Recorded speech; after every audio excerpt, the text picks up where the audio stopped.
a gente tem aí uma reflexão, porque nós estamos vivendo aí um cenário bastante conturbado, né? Um cenário diferente em relação a uma situação normal, vamos dizer assim, de um planejamento, né?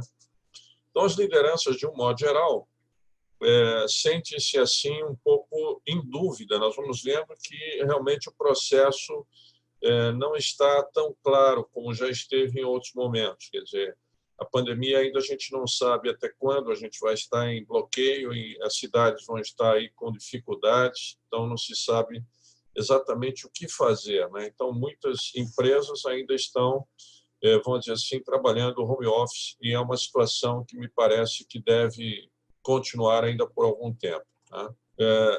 Então, a gente está aí aguardando, obviamente, uma luz no final do túnel, claro, né? Então, todo mundo está na expectativa de que as coisas, vamos dizer assim, vão melhorando, né? A grande expectativa hoje, claro, é sobre a vacina. Algumas já estão em estudos avançados, né? Nós temos aí já, o Brasil pelo menos tem umas 3 ou 4 parcerias, cada estado tem procurado, vamos dizer assim, uma solução, e, obviamente, que a gente depende disso para pensar, vamos dizer assim, em uma situação mais evoluída, tá? Bom, o que será depois, né? O que a gente espera depois dessa situação do coronavírus? Que tipo de lição foram assimiladas, vamos dizer assim? Todos nós, vamos dizer assim, assimilamos alguma coisa diferente, né? Em relação à saúde, é um dos campos que talvez tenhamos aí um maior desenvolvimento. Há uma expectativa de muito investimento na área de saúde. Já houve início, né, e deve continuar, porque essa é a grande preocupação, né? O dia a dia, como é que vai ser? A gente não sabe, né? Como a gente vai ter aí a relação com as pessoas, ainda tem uma relação tanto quanto complicada, né? O consumo em si já, vamos dizer assim, sempre esteve tranquilo em relação à parte de alimentos, à parte, vamos dizer assim, das necessidades diárias de alimentação, de limpeza e tal. Os supermercados não pararam, né? A parte, vamos dizer assim, geral ainda tem alguma dificuldade, né? Então, as respostas ainda são complexas, a gente não tem uma resposta definitiva. Então, o resultado depende de uma ideia do que vai acontecer. Para a gente poder planejar, a gente tem que ter pelo menos alguma expectativa de solução para um período próximo, né? A ideia é que talvez no início de 2021 a gente já tenha alguma dessas vacinas sendo aplicada, e com isso as pessoas se encorajem mais a sair, a participar, a viajar, por exemplo, né? Alguns negócios a gente sabe que vão demorar um pouco mais. O caso da hotelaria, por exemplo, o turismo, as pessoas não vão se expor sem ter uma segurança, né? Então, em parte, depende muito de cada um, né? A atitude de cada um. Em algumas cidades, ainda a gente tem resistência das autoridades, ou prefeitos ou governadores não estão permitindo que as pessoas circulem, e isso, de alguma forma, dificulta a continuidade, né? Bom, se alguém, né, pensou em ter uma visão para esse ano de resultados, obviamente que tudo foi complicado, né? Então, há uma ideia de que o PIB pode cair aí em torno de 3 a 5. Existem alguns analistas internacionais que já falaram em 9%, né, de queda do nosso PIB. A Alemanha deu já uma ideia de que talvez tenha 10%. Imagine um país de primeiro mundo, um país que tem uma economia extremamente equilibrada, diferente do nosso, que estava em decolagem praticamente a economia. Então, vocês veem que é uma situação complexa, né? Então, temos que tirar, claro, um aprendizado de tudo isso que vem acontecendo. E, a partir daí, a gente vai começar a pensar em como atuar em cima dessas situações. Mas toda crise, ela deixa alguma coisa positiva. Então, os hábitos mudaram, né? Nós tivemos aí uma mudança significativa, em especial na higiene, né? Isso daí vai ter uma repercussão para o resto das nossas vidas. Todas as pessoas que estiveram convivendo com essa situação vão ter esses hábitos para o restante das suas vidas. É um aprendizado muito importante. E aí temos também a parte de tecnologia. Então, de um modo geral, todos nós, direta ou indiretamente, atuamos ou trabalhando ou estudando online. Eu, por exemplo, leciono online, então minha vida, de alguma forma, não foi afetada, eu já estou acostumado, faço isso já há mais de 10 anos, que eu dou aula online. As aulas presenciais eu tive que suspender, obviamente que não há condição, não há segurança ainda, as pessoas não se sentem à vontade para participar de uma aula presencial, né? E a gente continua aí tocando a vida de uma forma diferente, né? Então, as empresas, de alguma forma, muitas das empresas, isso já está acontecendo nos grandes centros, já estão entregando até imóveis em razão de redução do espaço físico. As pessoas vão continuar trabalhando em home office. Deu muito mais resultado. Olha que coisa interessante, né? Bom, hoje o profissional ele está sendo avaliado pela capacidade de se adaptar e de participar desse processo, vamos dizer assim, de uma mudança bem rápida. Tudo muda. A todo momento a gente tem novidades no campo da tecnologia. E aí, claro que as pessoas que tenham mais facilidade em adaptação e tenham competências, vamos dizer, diversas, e conseguem ter um aprendizado contínuo, vão se dar melhor, né? A gente tem que estar aprendendo continuamente. Eu, durante esse processo, tenho tido diversas teleconferências com diversos assuntos. Exemplo, um dos assuntos que a gente está estudando para a área de saúde, a inteligência artificial, ela vem forte e a gente está tendo contato com profissionais com experiência nessa área, trocando ideias de como a gente vai utilizar isso. Fala-se muito na telemedicina, na telesaúde, é outro campo que deve vir muito forte. Já alguns cursos estão sendo planejados, eu mesmo estou planejando um MBA de telemedicina e telesaúde, né? Então, isso é um aprendizado, né? Então, a gente vai ganhando conhecimento e vai, vamos dizer assim, repassando esse conhecimento, que é o meio acadêmico tem essa condição, né? Bom, a gente tem aí várias novas funções que vêm surgindo, né? Até decorrente dessa situação que a gente vive, né? Então, coisas que a gente não imaginava alguns anos atrás, hoje a gente já está, pelo menos imaginávamos como algo distante, e hoje já está bem próximo, né? Então, a gente tem aí algumas coisas como conselheiro de privacidade, terapeuta de desintoxicação, olha que coisa interessante, né? Tecnológica, e profissionais de nanomedicina. A nanomedicina também vem forte, né? Muitas novidades vão surgindo durante os próximos anos. Bom, a gente tem aí parte desse material que eu dividi com vocês, pesquisa feita com 130 CEOs, ou seja, presidentes de empresas da Índia, consulados. Isso foi feito em abril. 70% relatam que estão equilibrando as suas comunicações sobre o que estão fazendo. Então, ninguém ainda está seguro, né? Então, estão tentando, vamos dizer, se equilibrar no meio dessa confusão. Alguns negócios estão mais tranquilos. A gente tem aqui no Brasil, por exemplo, o agronegócio de vento em popa, quer dizer, está segurando a economia do país. A pouca economia que a gente tem vem do agronegócio. Então, é um mundo à parte, e aí eles conseguiram driblar esse processo e não se vamos dizer assim, acomodar, né?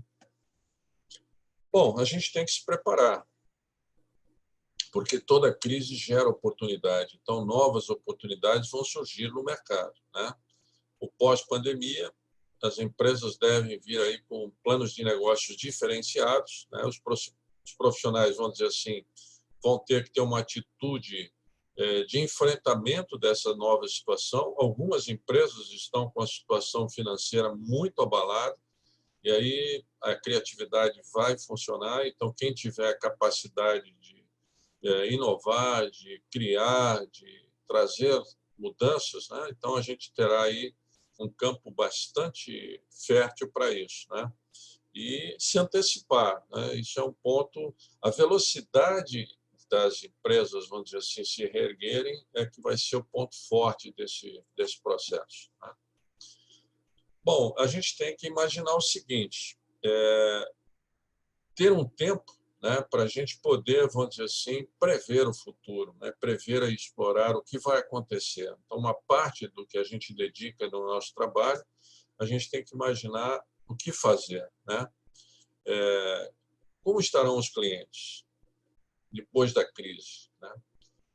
Como vai ser, vamos dizer assim, a ideia de longo prazo? Porque a gente está tão preocupado com o curto prazo que a gente, e o médio, talvez, que a gente não está nem tendo, vamos dizer assim, condições de pensar a longo prazo. Então, é importante que a gente encontre aí alguns caminhos para poder sair dessa condição. Bom, acredito que ninguém vai ser o mesmo depois da pandemia, né? Então, tudo mudou, né? As coisas não são como eram antes, os processos das empresas vão ser alterados, a tecnologia deve ter um avanço significativo. Nós temos hoje já as empresas de tecnologia tendo aí uma arrancada incrível. Quer dizer, hoje, se a gente olha no LinkedIn, a maioria das funções que estão disponibilizadas são de profissionais de tecnologia, e eu acho que é um campo que vai crescer ainda mais, né? Já o próprio governo fala em ampliar, vamos dizer assim, espaço para isso. As faculdades, as escolas, todos os currículos escolares vão ser alterados. Então, muita coisa que a gente pensava de uma forma, vamos ter que repensar e reconstruir. Então, isso vai se transformar aos poucos, né? Então, é um ponto importante. Então, redesenho dos planos de negócio, né? Muitas empresas estão revendo o quadro de colaboradores. Infelizmente, o enxugamento vai ser uma característica em razão da dificuldade econômica, né? E redução de custos, sem dúvida nenhuma. Então, tudo que a gente ouve hoje é de que forma eu vou conseguir manter um orçamento mais equilibrado se não tiver, vamos dizer assim, atuando nessa condição. E aí os planos de contingência, ou seja, eu tenho que repensar em como realmente preparar o plano de contingência, que seria, alguns chamam de plano B, né? Em todas as situações. Então, eu trabalhei numa empresa que tinha toda, vou dizer, seu plano de negócio em cima de um call center. Então, ela tinha opções diferentes. Ela tinha 2 operadoras e mais um serviço de rádio para poder, no caso de haver uma pane em uma das operadoras, a outra operadora entraria e continuaria o atendimento pela internet. Então, cada executivo vai ter que se reunir com as suas equipes e ver aonde esse processo atingiu a empresa e de que forma a gente vai refazer esses planos de contingência, né?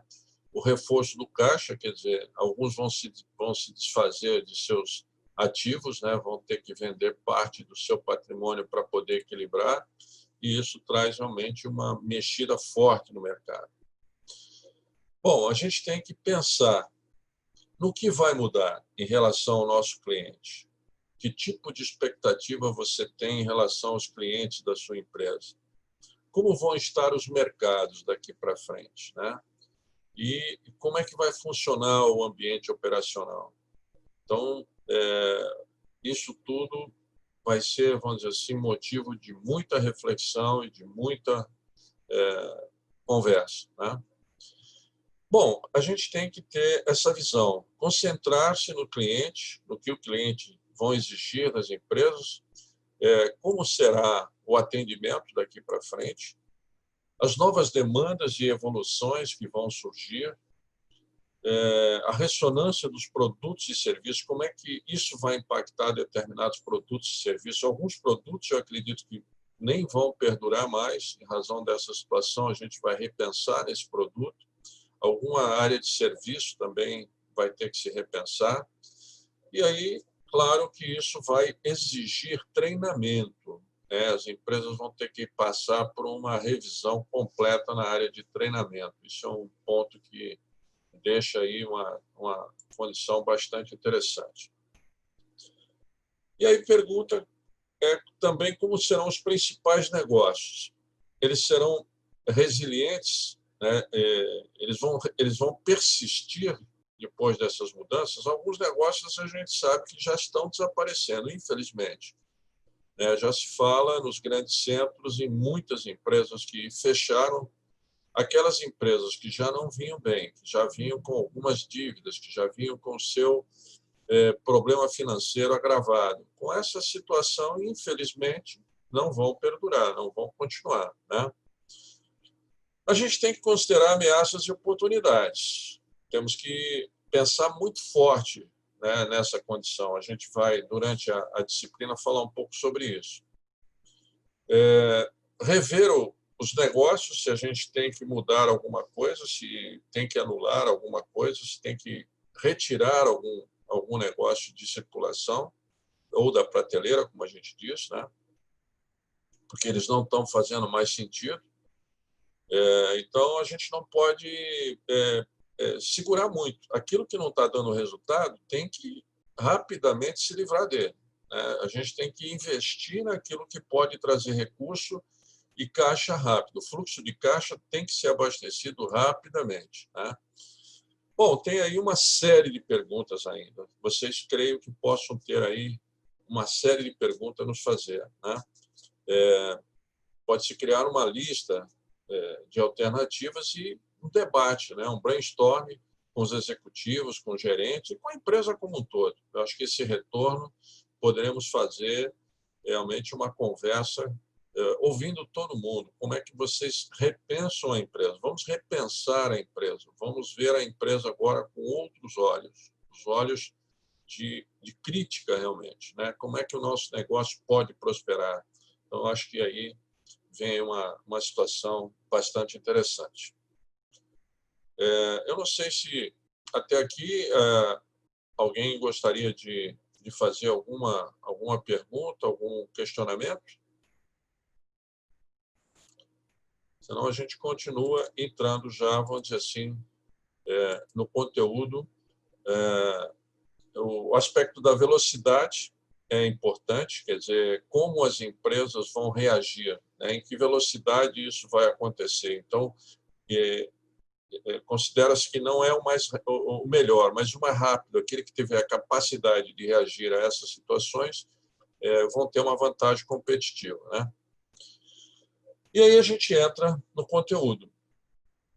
A gente vai iniciar com algumas visões de alguns aspectos que são importantes quando a gente pensa no planejamento estratégico, né? Planejar estrategicamente é repensar em toda a empresa, né? Isso já é normal. Uma vez por ano, pelo menos, os executivos se reúnem e discutem o negócio. Vamos ver como está a nossa situação. Muitas vezes a gente ouve um comentarista econômico, político, para ver as previsões do futuro, se ele tem alguma expectativa de alguma grande mudança, alguma coisa que possa acontecer. A gente vê também em relação ao mercado, como é que estão os nossos concorrentes, e aí a gente inicia pelo pensamento administrativo, né? Então, o que é o pensamento administrativo? A gente olha para o nosso passado, né? Onde a gente acertou, onde a gente errou, o que nós precisamos mudar, né? Então, com essa crítica feita pela reflexão que a gente fez até agora sobre esse momento que a gente está vivenciando, então muitas críticas vão surgir em relação ao conjunto de elementos e processos de uma empresa, né? Então, a gente tem que compreender essa evolução para poder debater com os nossos pares na empresa e aí criar um consenso sobre para onde a gente pretende ir. Essa é uma decisão bastante importante em relação ao planejamento.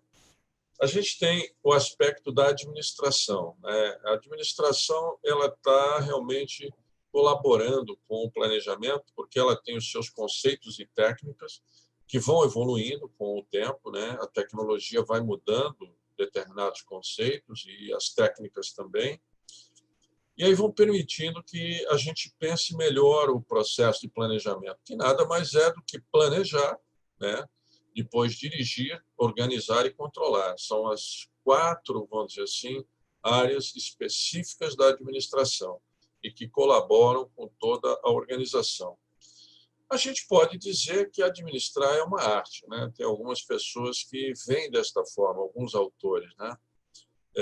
Planejar os objetivos, mobilizar os meios para que a gente possa atingir através das estratégias. Então, as estratégias é que vão definir a forma em que a gente vai atingir esses objetivos, né? É uma condição importante a gente ter pessoas capacitadas, com técnicas apuradas e muita tecnologia. Sem dúvida nenhuma, é uma coisa que vai mudar o conteúdo das organizações. Toda empresa ela tem o seu empreendedor, o fundador da empresa. Então, aquela pessoa que tinha uma ideia, coloca essa ideia num papel, começa, então, a desenhar o seu projeto de empresa e aí começa a convencer as pessoas. A gente vê que sem as pessoas a gente não consegue ir muito longe. Ele, no início, é solitário, é ele com as suas ideias, ele não tem, inclusive, pares para poder dialogar e trocar informações. Então, ele vai fazendo através da sua intuição. Então, isso é o que surge, vamos dizer assim, o surgimento de uma empresa vem da intuição de um indivíduo. Mas aí, aos poucos, ele reúne pessoas e convence as pessoas de que aquele projeto que ele idealizou é interessante, tem chance de dar certo, né? E aí começam as contribuições, que hoje é o grande diferencial competitivo. Então, o planejamento estratégico de uma organização depende muito das pessoas e da sua capacidade, vamos dizer assim, de trazer as suas competências tácitas, aquilo que ela tem que ela construiu ao longo da sua carreira profissional. Então, isso tem trazido, vamos dizer assim, algo muito importante para as organizações, que a gente tem que considerar de uma forma bem especial.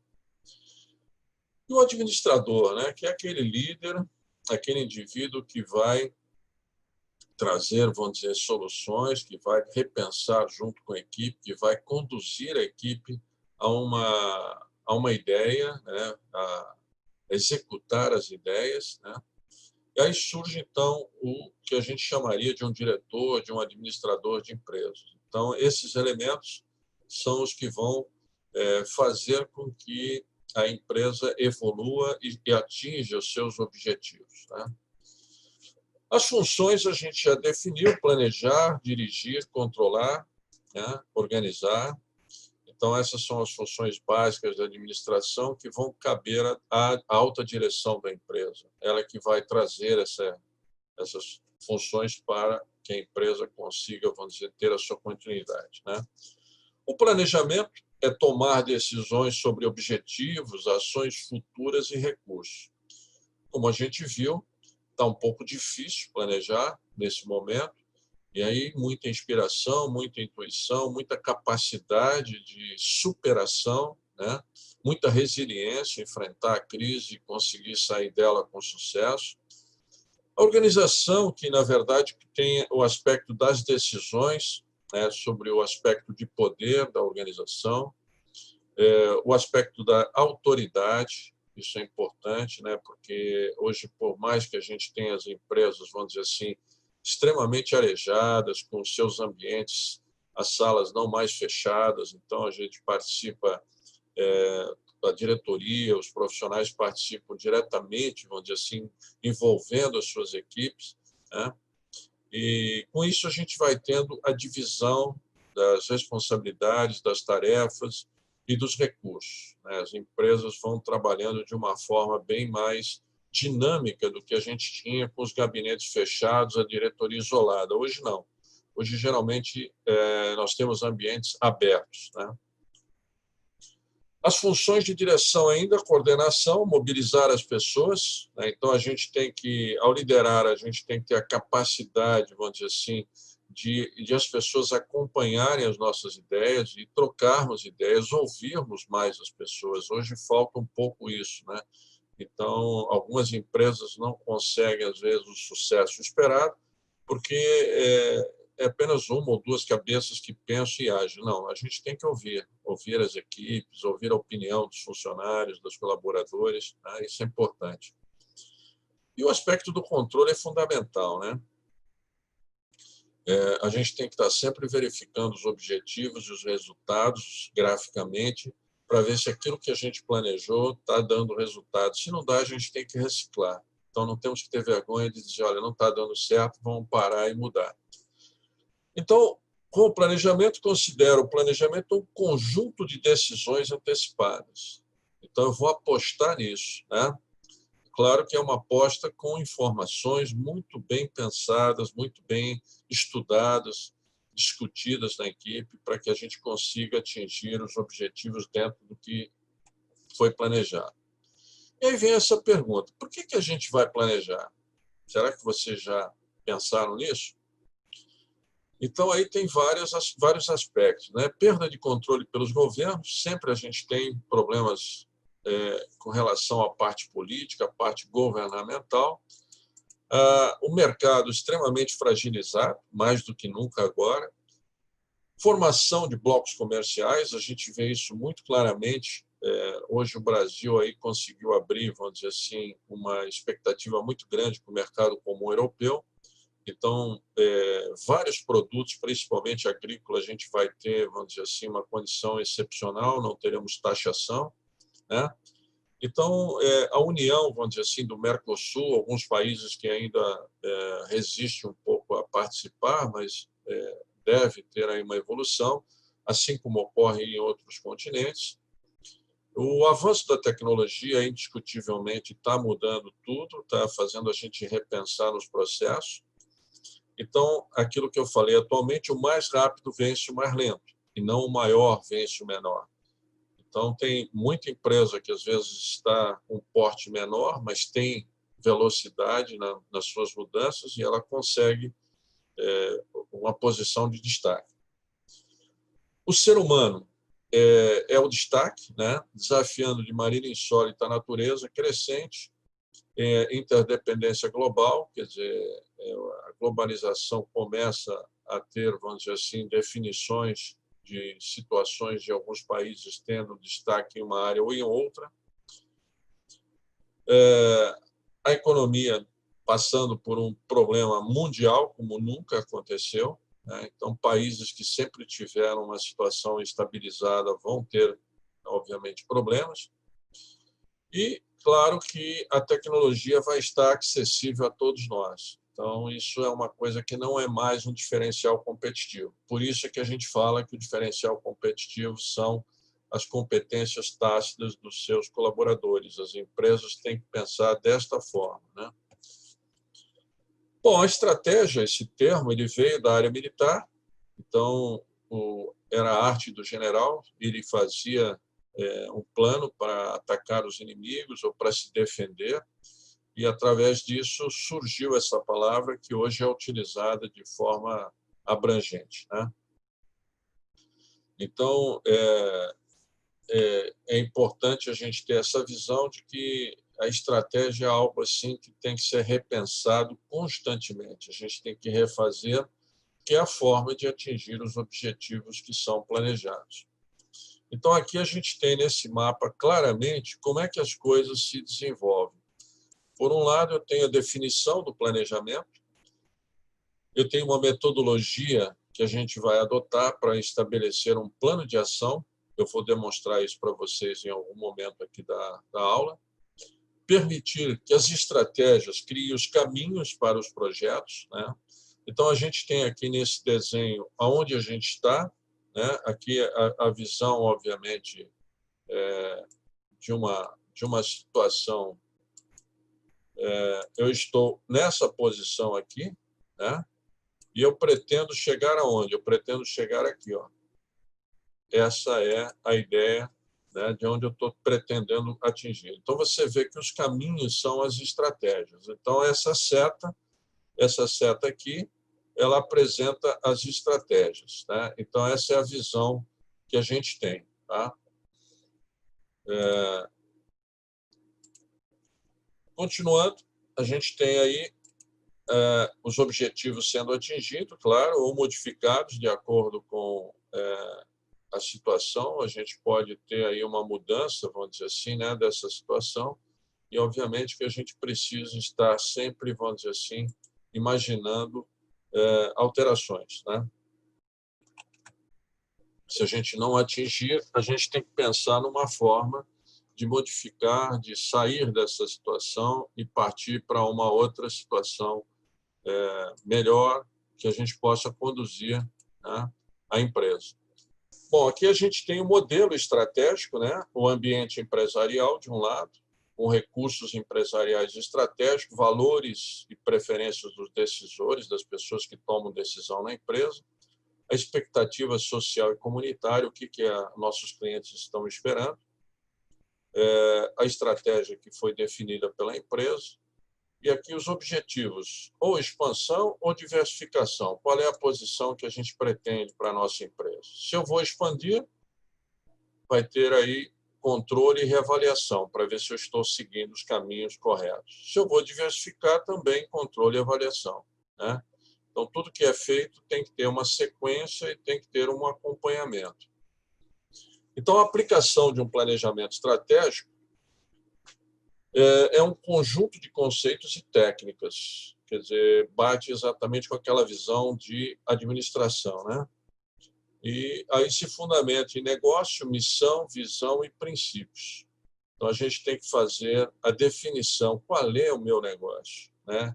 Algumas empresas se perguntam isso e não têm uma explicação clara de qual é o negócio. Então, se você não definir com clareza isso, vai ter dificuldade. A gente tem que avaliar o cenário interno e externo, os pontos fracos e fortes, para ver o que a gente precisa para melhorar e quais são as oportunidades que a gente tem no mercado, né? Temos que definir os fatores críticos de sucesso, né? Traçar objetivos e metas de forma a ser estabelecido um plano estratégico, um projeto. Isso vai permitir à empresa atingir resultados na medida em que a gente cria um projeto, que a gente define as metas que cada um vai ter que cumprir, a gente consegue, então, evoluir para atingir os objetivos. Então, define-se o negócio, declaração de visão e missão, essa é a sequência, análise ambiental e elaboração de cenários, e aqui a gente tem análise do ambiente interno e análise do ambiente externo, como a gente colocou. Formular os objetivos e metas, definir estratégias empresariais, formulação da estratégia competitiva, como é que eu vou competir com esse mercado globalizado, implantação de plano de ação e projeto feedback. Aqui a gente fala sobre o balanço scorecard. Então, hoje é muito utilizado, né? O Blake e o Mouton deixaram aí uma contribuição importante para as organizações, e hoje a gente tem isso sistematizado. Inclusive, algumas empresas já conseguem fazer avaliação do desempenho individual com base na sua realização de tarefas, né? Então, a definição do negócio, visão e missão, entendimento da filosofia da empresa, né? É importante a gente ter essa visão de cultura, de filosofia, né? Quais são as habilidades pessoais que são necessárias para a gente poder realizar essa visão, esse plano de negócio? Análise e síntese das ações estratégicas, vamos estabelecer cenários, analisar o ambiente, como nós colocamos, formular os objetivos, criar o plano de ação, que o plano de ação nada mais é do que definir quem vai fazer o quê, em que tempo e a que custo, né? São os pontos básicos, né? Isso é importante. Muitas empresas não têm uma definição de um plano de ação e as coisas não ficam claras. Implantação dos planos de ação e projetos, geração das diretrizes para o processo orçamentário e controle de atividades. E o balanço scorecard sendo elemento de controle. Então, a ação de controle vai funcionar com o acompanhamento individualizado através de sistemas. Antigamente, isso era feito através de planilhas e tal. Hoje, nós temos aí o sistema a gente coloca as metas que cada um tem que atingir no plano de ação, e aí o Balance Scorecard nos traz um relatório apontando aonde a coisa não está evoluindo, para que a gente possa, então, corrigir essa falha, né? Bom, como é que a gente define o negócio? A gente tem que definir as linhas de atuação, né? Então, aonde eu vou atuar? Qual vai ser o meu mercado? Que mercado eu vou ter? Eu vou ter um mercado regional? Eu vou ter um mercado, vamos dizer, nacional em relação ao nosso continente? Eu vou ter um mercado internacional? Eu vou querer explorar outros continentes? Eu vou querer ter o nosso produto, vamos dizer assim, disponibilizado em outros países, né? Que tipo de produto? Que tipo de serviço eu vou executar, né? São questões fundamentais para a gente ter essa definição. Como é que eu vou disponibilizar e como é que eu vou fazer a logística dessa comercialização? Como é que eu vou fazer a distribuição do produto, né? Há pouco eu visitei uma cervejaria e aí a pergunta que a gente faria, né? Quais são os aspectos mais importantes de uma cervejaria, por exemplo, né? E aí o dono, o diretor principal, ele falou o seguinte: cervejaria é o mestre cervejeiro, é quem faz realmente o produto, quem executa a ideia do produto, e a distribuição. Esses são os elementos chaves de uma empresa que atua nesse mercado. Isso funciona para vários produtos, né? Então, esse exemplo é bem característico. Aonde está realmente meu ponto crítico? Então, aí são dois elementos que a gente tem que ter na mão. Então, o negócio da organização ele é definido a fim de caracterizar o que a empresa se propõe a fazer, que ramo de atividade, né? E quem são os concorrentes, claro, ela tem que ter a visão para poder saber de que forma. Então, o negócio sempre deve levar em conta os benefícios, né? Os benefícios que serão oferecidos. É muito importante isso para a gente poder, porque o produto é visto pelos benefícios, né? Então, a gente tem, através dos benefícios oferecidos, a gente tem a caracterização se aquele produto é bom ou não. Eu tenho que identificar o negócio atual, quem é mesmo o seu cliente, quais são os benefícios procurados por esse cliente. Vejam bem, o nosso cliente hoje é mais exigente. Muita gente hoje tem possibilidade, teve pelo menos, a possibilidade de viajar, de ir para outros países, de ver realidades diferentes. Então, ele passa a ser um cliente muito mais exigente.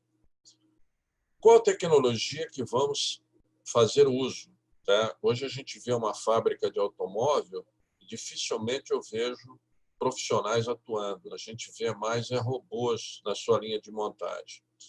Eu tive a oportunidade de visitar uma fábrica de alimentos. Nessa fábrica de alimentos, tudo era feito através de uma sala, computadores definindo, vamos dizer assim, a receita, e os silos despejavam ali.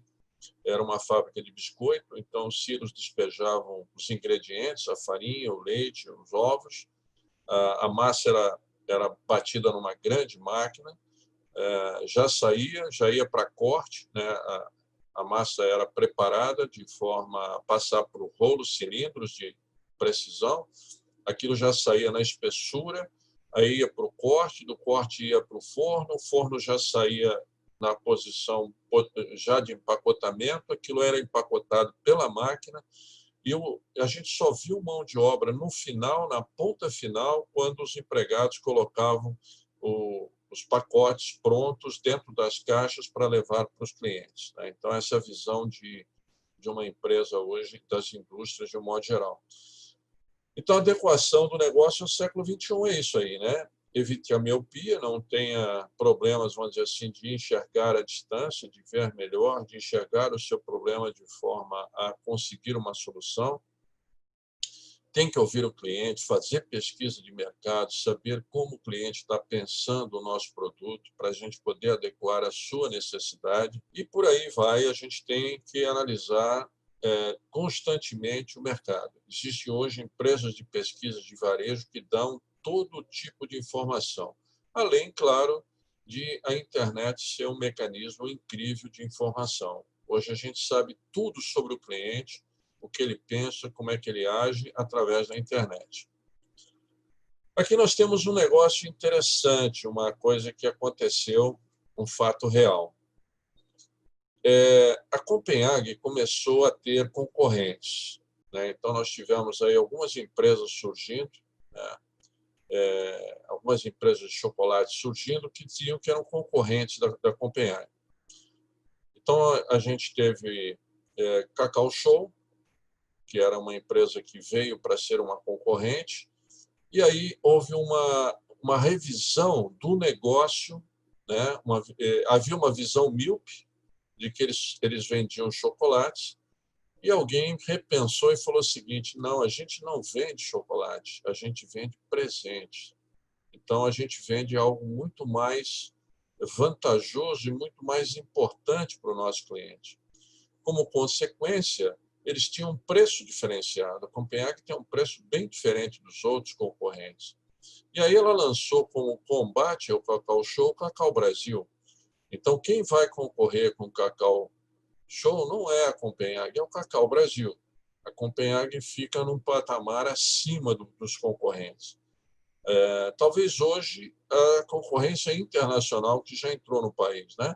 Então, preço, a embalagem, a localização. Veja que a localização das lojas é estudada com muito carinho, as embalagens são também, o atendimento é diferenciado, né? O horário de funcionamento também.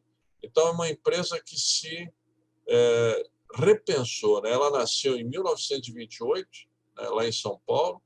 Eu fui privilegiado, porque eu morei a 500 metros dessa fábrica, né? E sei exatamente como esse negócio evoluiu de uma forma incrível, sendo hoje um grande player no mercado, né? E aqui a gente tem alguns exemplos de negócio, de definição de negócio. A Nike fala em atitude. Ela define o seu produto de uma forma interessante. É um produto que é definido por atitude. A Montblanc é o prazer de escrever. BMW, prazer de dirigir. Harley Davidson, estilo de vida. A Fuji, imagens e informação. A GM, pessoas em movimento. A Honda, transporte. A Revlon, beleza e esperança. E a Avon, que é uma concorrente, fala em beleza. Essa aqui botou esperança como uma forma de diferenciar provavelmente o produto, né?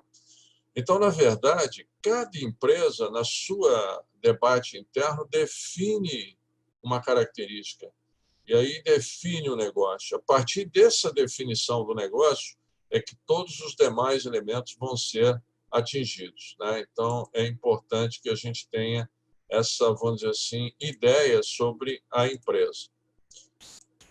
Continuando, a missão. A missão é exatamente aquilo que a gente, né, deve ser escrita no presente, aquilo que a gente quer realmente apresentar.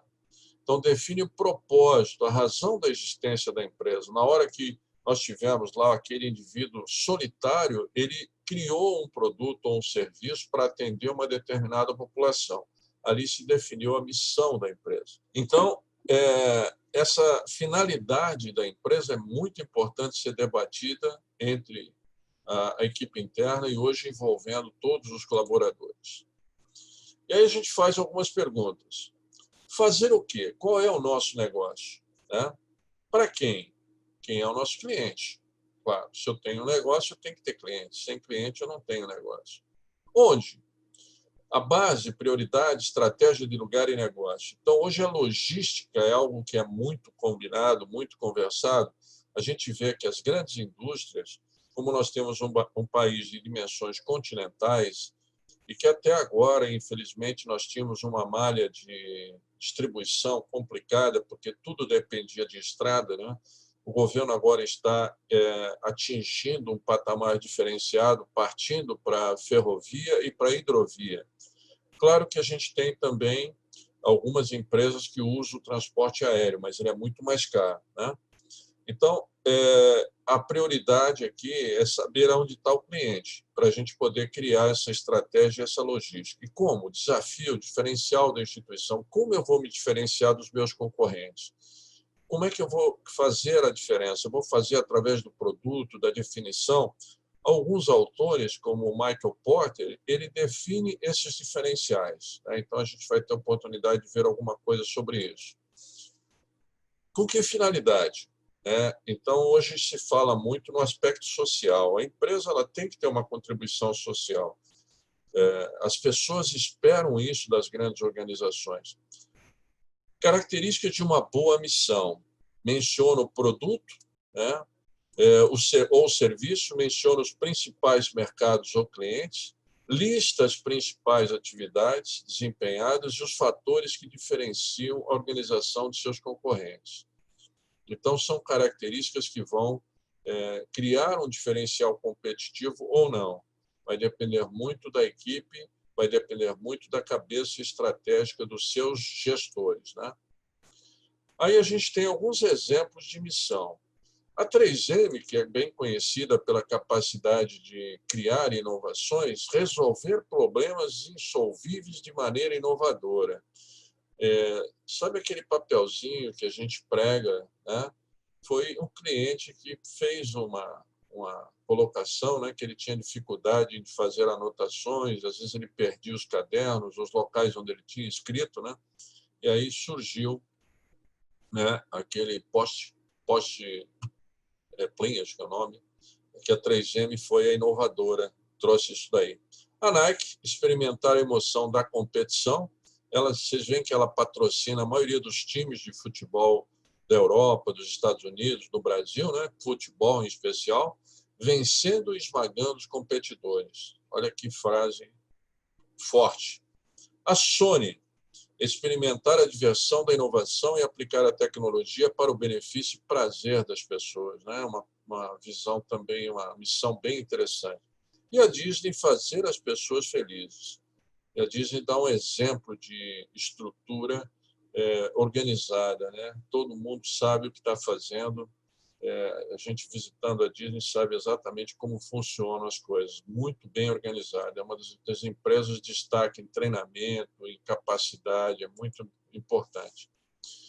E aí a Petrobras, a gente procurou pegar a missão mais recente e a gente vê influências do que aconteceu já há pouco tempo. Então, a missão da Petrobras, atuar na indústria de petróleo e gás de forma ética. Essa palavra não tinha, ela entrou agora.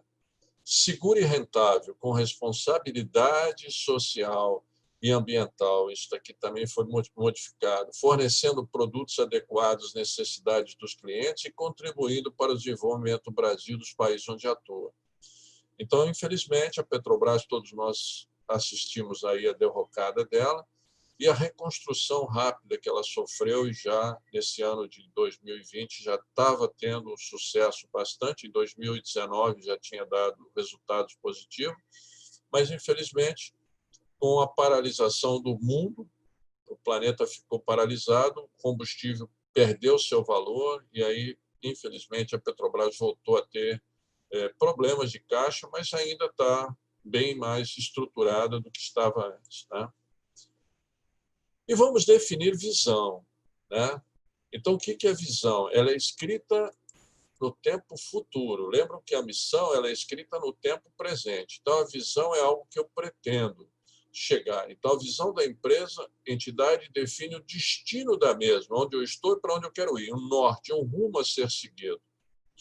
A visão é aplicada para caracterizar aonde a empresa ou entidade quer chegar, né? Então, por isso é que é escrito no tempo futuro. Vamos ver aqui mais alguns detalhes. Focada no futuro, motivadora e inspiradora, ela cria realmente esse espírito na equipe, fácil de comunicar, né?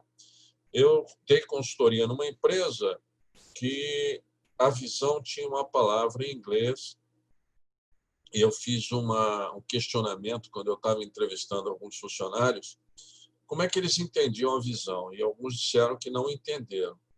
E eu comuniquei isso ao empresário para que ele alterasse aquela informação, porque é algo que tem que ser fácil de as pessoas compreenderem. Alcançável, não pode ser alguma coisa inatingível, né? Eu trabalhei numa empresa que ela dizia que essa era a líder do mercado, só que rapidamente alguém assumiu a liderança de forma muito consistente. Então, ela mudou essa meta para ser a empresa de melhor qualidade do mercado, porque ela percebeu que ela não ia alcançar. Então, ela mudou a sua visão. Positiva e otimista, detalhada, tem que estar com todas as informações e compartilhada, ou seja, todo mundo tem que ter consciência de qual é a visão da empresa para o futuro, né? Aí, algumas dicas para a gente definir a visão de uma empresa. Ideologia central, valores básicos e finalidade básica junto com a missão, que é a razão da existência, então tem que ter uma relação. Complementados por, quer dizer, aí vai ter o complemento aqui, objetivos audaciosos com horizonte de 10 a 30 anos. Hoje, claro que a gente também diminui esse tempo, talvez, 5 anos, com cerca de 50% a 70% de chance de serem alcançados. Quer dizer, são coisas que têm que estar dentro de uma filosofia de que é possível, não pode ser algo inatingível, né? Então, alguma coisa que a gente possa ter certeza de que vai atingir. Tem que ir além de uma definição de objetivos, tem que pensar no futuro, tempere com muito sonho, obviamente que isso é importante, sonhar todos nós devemos fazer, e as empresas realmente grandes compreendem a diferença entre o que nunca deve ser mudado e o que deve estar aberto a mudanças. Algo tem que ficar fixo, então não pode mudar. Algumas condições da visão não podem ser alteradas. Mas, como eu mostrei, as empresas mudam de acordo com determinadas circunstâncias de mercado. Então, isso não é uma coisa que fica definida para sempre. Pode mudar. Vemos aí a Petrobras apresentando a sua visão. Nós já vimos a missão, e aí vamos ver a visão para 2020. Depois nós vamos ver para 2030. É ser a melhor empresa de energia na geração de valor para o acionista, com foco em óleo e gás, e com segurança, respeito ao meio ambiente. Segundo a companhia estatal, seremos uma companhia dedicada à exploração e produção de petróleo em águas profundas. Essa é uma característica que a Petrobras desenvolveu. Menos endividadas, também é algo que foi colocado exatamente em razão das circunstâncias que a gente assistiu. Aí aqui eu resolvi pegar a visão para 2030, que eles já discutiram, né? Então, em 2030, a empresa tem ser uma das 5 maiores empresas integradas de energia do mundo e a preferida dos seus públicos de interesse. Métrica, uma das 5 maiores produtoras de petróleo dentre todas as empresas. Isso já está no relatório, né? Ela colocou isso no relatório. E a missão, atuar na indústria de petróleo e gás de forma ética, aí não mudou nada, segura, rentável, com responsabilidade, aqui nós mantivemos, eles mantiveram, não houve alteração. Né? Vamos ver alguns exemplos aqui de visão. Perdigão, a marca mais gostosa deste e do novo milênio. Né? Dá uma visão bastante interessante. Coca-Cola, matando a sede do mundo. Shinebox, ser o melhor delivery de comida chinesa do mundo. Amex, que é o American Express, ser o melhor cartão de crédito do mundo. As pessoas que têm American Express têm esse destaque. Bradesco, sempre à frente. Eles querem estar sempre na frente dos seus concorrentes. Disney, criar um mundo onde todos possam ser crianças. Sonho. United e TAM, ser a melhor empresa aérea do mundo. Né? E, obviamente, do Brasil. Audi, o carro do ano e do próximo século. E a Fiat, o carro de hoje, amanhã e sempre. Então, aí a gente coloca, vamos dizer assim, exemplos para que vocês possam ver. São simples, né? Você vê que não tem... às vezes você tem aqui o Bradesco sempre à frente, uma frase bem curta, mas que tem um significado muito forte para a organização e, em especial, em relação aos seus concorrentes, né? Os princípios, que são elementos importantes, né, que devem ser definidos. Então, a gente tem aqui os princípios de valores da empresa, definem as bases adotadas pela organização para a realização de suas atividades, suas crenças e convicções. Os princípios são aplicados para definir como a empresa deve atuar de forma a atender às características do negócio, desenvolver sua missão e direcionar-se conforme sua visão. É o código de ética do negócio. Nós sabemos que algumas empresas passaram aí por problemas, no caso da Petrobras em especial, né? E aí você vê como a importância dessa palavrinha aqui atingiu essa condição. O nosso curso mesmo, o curso de gestão em saúde e auditoria, nós temos ética, que é um ponto forte na área de saúde, né? Então, a gente vê aí vários problemas que estão ocorrendo agora com a pandemia, várias discussões em torno de uma série de fatos. Então, tem que haver ética. A saúde não é para brincar, porque a gente está falando em vidas humanas, né? Então, a gente não pode tratar isso de qualquer forma. Então, os princípios definem um código do que é um comportamento aceitável e inaceitável, busca ser um guia de princípios ou um código de ética que baliza a tomada de decisão. Geralmente são palavras vagas que necessitam de ser clarificadas por exemplos ou contra-exemplos. É importante que, na hora que a gente apresenta isso para os colaboradores, a gente debata um pouco para que eles entendam. Necessitam ser transformados em comportamentos específicos, não pode ficar uma ideia só para o papel, tem que ser definido de uma forma mais objetiva. Necessitam ser realísticos, coisas que nós possamos ser de fato, consistentes com a história e a cultura. Não pode ser alguma coisa muito distante do que a empresa é ou foi e que pretende, obviamente. Então, a cultura da organização tem que estar muito clara em relação aos princípios, né? E alguns exemplos. A Sony, elevação da cultura e do status nacional do Japão. Ser um pioneiro, não um seguidor, fazendo o impossível. Encorajar a habilidade individual e a criatividade, né? Isso é muito importante, quer dizer, o ambiente da empresa gera a criatividade nas pessoas quando dá liberdade para elas criarem. A Disney, não ser cínico. Olha que coisa interessante, né? A primeira expressão muito forte, né? Não ser cínico. Divulgação dos valores do American Way of Life, ou seja, o modo de vida do americano. Criatividade, sonhos e imaginação. Atenção fanática aos detalhes e a consistência no atendimento.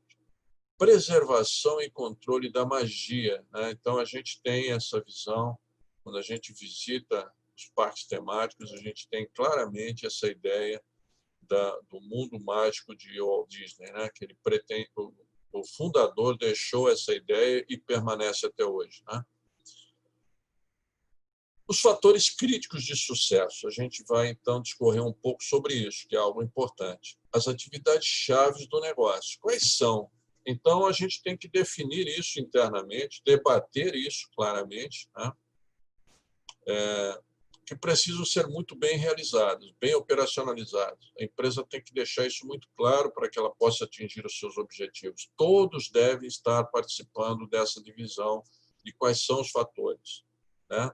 Então, os fatores críticos de sucesso que levam essa expressão aqui, essa sigla, são fundamentais para o sucesso, já que são os fatores que fazem a diferença. Então, são aqueles elementos que a gente nunca pode esquecer. E são efetivamente percebidos pelo cliente. O cliente, quando entra numa empresa, ele logo percebe esses fatores, né? Identificam as partes críticas dos processos da organização, do trabalho da organização. Desempenho superior nesses fatores de sucesso são determinantes para que a empresa atinja todo o seu objetivo e atinja o sucesso. Especificam os fatores que diferenciam a organização dos seus competidores, né? Então, vejo que há uma relação direta com a competição, que hoje é uma coisa muito forte no mercado. Devem ser únicos para cada negócio, não apenas genéricos. As organizações possuem, em geral, não mais do que 8 fatores críticos, e nós não podemos abrir uma lista muito grande, porque senão fica algo inatingível, tem que ser alguma coisa factível, né? Fonte de dados para os fatores, a gente tem que ter indicadores, a gente tem que ter uma definição clara. Pesquisa de mercado, análise dos pontos fortes e fracos dos competidores. É importantíssimo esse aspecto, né? A gente tem que sempre estar acompanhando nossos concorrentes. Projeção das mudanças no comportamento e hábitos do consumidor. Novas tecnologias. A gente tem que ter.